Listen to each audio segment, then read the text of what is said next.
What's good, family? Shout out to my doggy Shed for coming through and boosting up your man the YB coin. So, as you might have seen by the title, Gennady, Triple G spot, Golovkin, has aired out Canelo Alvarez. Yeah, punked him. He said, listen, the Bivol loss was good for Canelo. It has brought him back to reality. I can't lie to you, that's some real talk right there. Yeah, we all got to be honest. I've got to hold my hands in the air because I was way caught up in the sauce with Canelo. I was telling people that Canelo were going to beat Usyk, and I believed it, honestly. I was planning on betting on that fight. Genuinely, I thought, even at heavyweight, I thought that Canelo would beat Usyk at heavyweight. I was gassed, fully gassed. And that's just us. Imagine if you're living that life. Imagine if you're going in there, yeah, moving up weights and knocking the best dudes out. And that's really the problem here. The problem was, you see, Canelo, yes, he beat champions, but they were all untested. Really, when you take a step back, any champion that was tested, Canelo had a hard fight with. Golovkin, battle tested. Canelo had a hard fight. Yeah? Erislandy Lara, battle tested. Canelo had a hard fight. Who else is there? Floyd, battle tested. Canelo had a hard fight. All of the cherries, like Billy Joe, they're not cherry picks, but they're cherries in as much as they're sweet. Yeah, Billy Joe was sweet. Hadn't beat anyone. Caleb Plant, sweet. Hadn't beat anyone. Who else is there? A whole bunch of dudes who were sweet. And it seems to be we all got lost in the sauce, and the sauce, you best believe, was super duper sweet. Yeah, and Canelo himself, he was living it. He was getting it how he was living. Popping cherries here, popping cherries there. He ran into Bivol, and many people said, myself included, I told people, listen, this is a bad move, a bad look. Yeah, you don't play these kind of games. Even though I thought he could do Usyk, I still had a bad feeling about this one. Bivol's strong and solid. Canelo, he thought it was all fun and games. He thought there was no... we saw the tapes. Yeah, Canelo leaked the tapes of him sparring heavyweights. Everyone was gassed. Wow. Canelo beating up Frank Sanchez is what they were saying. And we all saw how that ended, in tears. Yeah, Canelo ended up turned out. Yeah, Bivol came in hot. Bivol came into Canelo's home court and turned him out and put him onto the street to work. Facts. Yeah? There's no doubt about that. Bivol came to Canelo's turf and put him on the street corner to start working. Start bringing him his money. That's what he said. Bivol said, listen, Canelo, you best bring me my money tonight.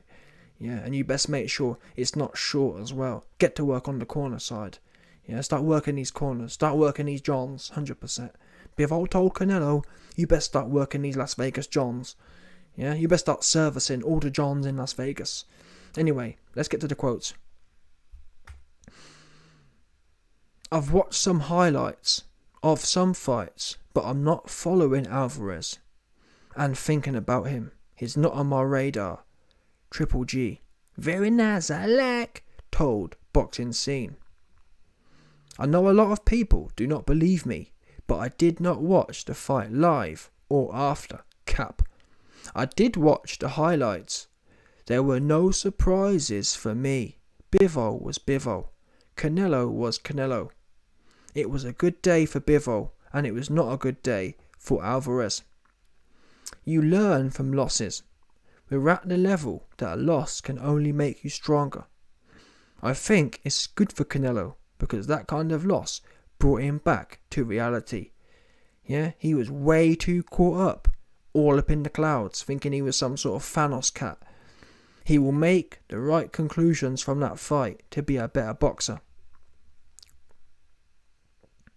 When Golovkin was asked if Alvarez's move to 175 was a good idea for Alvarez, and if the loss was due to competing in a foreign weight class against a much bigger fighter, the Kazakh knockout artist threw a jab and quipped about his rival's growing love of golf. Oh no.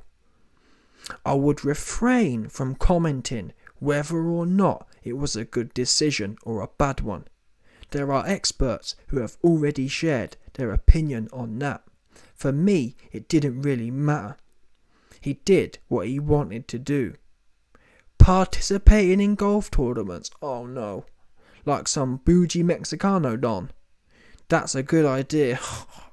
That's something that he should do. Jumping around weight categories. I don't know. Punkage right now. Yeah? Golovkin said, listen. I'm from Kazakh. I'm from very nice, yeah? How much your wife? Very nice, how much, yeah? Listen. Gennady, he looking to buy your wife. 100%. Gennady, he always inquiring how much your wife gonna cost, yeah? Very nice, how much, I like, yeah, 100%. He wanna know.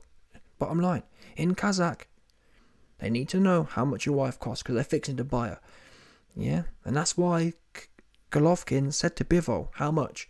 Because he wanna know how much he fixing to buy Canelo. He wanna go on him too. That's what I'm hearing now. I'm hearing before Golovkin signed the trilogy fight, he had to reach out. Eddie Hearn said, listen, Golovkin, we can't get this fight done until you reach out to Bivol to see how much he gonna charge you to have a go on Canelo next. Facts. Because we now know Bivol made a wife out of Canelo in the ring. That's his wife now. His name is Saul Canelo Bivol. Yeah? Simple as that. Saul Canelo Bivol. Yeah? And Bivol said, listen, you heard him after the fight. There's a reason Bivol said, Eddie Hearn, I ruined your plans. Yeah? Because he's my wife now. And if you want to go on my wife, Golovkin, it's going to cost you. And that's why Golovkin been saying, very nice, Bivol, how much, I like, yeah? He like it. He like the way Canelo look, and he want to go. How much? It's one of them ones. Yeah, what can I say? But anyway, as I was explaining, Golovkin said here, Golovkin's implying here that Canelo spent way too much time, what we call going Hollywood. Yeah, these guys, Alvarez allegedly came out of the Mexican slum. What are you doing hanging out with all these goober Hollywood types? Yeah, you're supposed to be from the Mexican slum. You're supposed to be getting it out the mud. And you're out here playing some bougie golf tournament. Yeah, participating in gold tournaments. That's a good idea. How that playing out for you? What's wrong with these new age Hollywood bougie cats? Bottom line. Everywhere you go, there's zest at the moment. No matter where you look. You'd think, wait there a minute, boxing is the most masculine sport. Surely there's no zesties. Full of zesties. Canelo, zesty. He went out super sad as well. He had 80,000 fans there and he rolled over. Didn't want no trouble, did he? Be real now. In what round did you see Canelo looking for trouble? He didn't want none. Yeah, no more. He didn't want no trouble. And that's what Golovkin's saying. What are you doing participating in golf tournaments? Yeah, like you're some next Hollywood Donny. Supposed to be hardcore, very nice boxer. And now, look what you've done. Now, you're Bivol's wife. After all that, knocking all them tennis balls, knocking all them golf balls, look at you now, washed up. Yeah, washed up. And Bivol, you're now your husband. Bivol made a good old wife out of you. Anyway, I hope Golovkin can back up this talk though. I can't lie to you. I've got some coins on Canelo. Yeah? Because as much as Bivol turned him out and put him onto the street corner, put him to work on the street corner. And we got to remember, people, there's a lot of, in this day and age, in 2022, there's a lot of fetish demand for redheads. Yeah? So Bivol saw the market there. Bivol realised, damn, there's a big market for redheads. And that's why he took Canelo, put him straight on the corner, put him to work there. Yeah, and Canelo, I've been hearing, in Las Vegas, Canelo has shut down the whole scene. Yeah, he got it locked down. Canelo got that corner on lock. He be servicing all the Las Vegas Johns right now. Yeah, all the redhead fiends be coming in and having a go on Canelo. And Golovkin, he want next. He got his, I want next. Yeah, 100%. He lining up. They're lining him around the corner to have a go on Canelo. Ever since Bivol put him to work on the corner. Anyway, man, listen.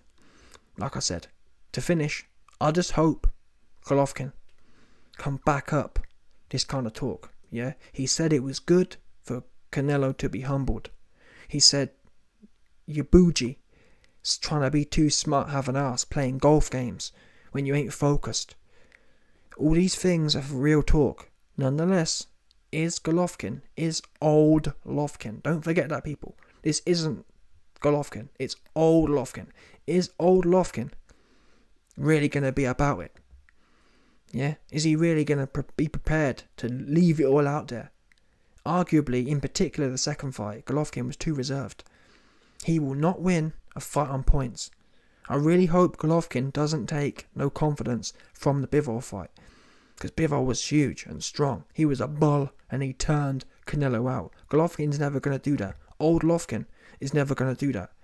The only way old Golovkin has a chance in this fight is if he goes in there and goes for the KO, in my opinion. And in doing so, yes, he may open himself up, but do you want to win or not? I've got a bad feeling Golovkin might go in there and just go for the motions, so not to ruin his own legacy.